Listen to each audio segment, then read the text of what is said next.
Pidan al Señor para que me bendiga.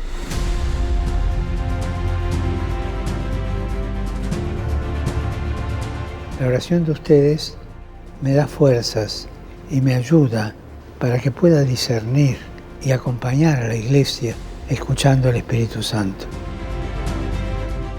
Por el hecho de ser Papa, uno no pierde su humanidad.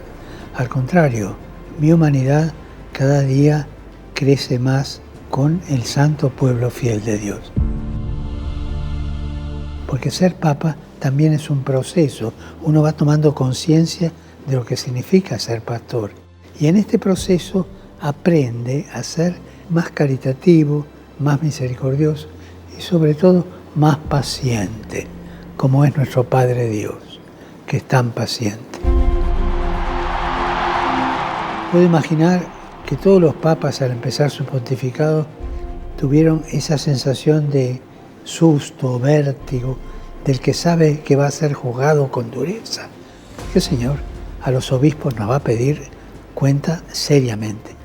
Por favor, les pido que juzguen con benevolencia y que recen para que el Papa, sea quien sea, hoy me toca a mí, reciba la ayuda del Espíritu Santo, sea dócil a esa ayuda.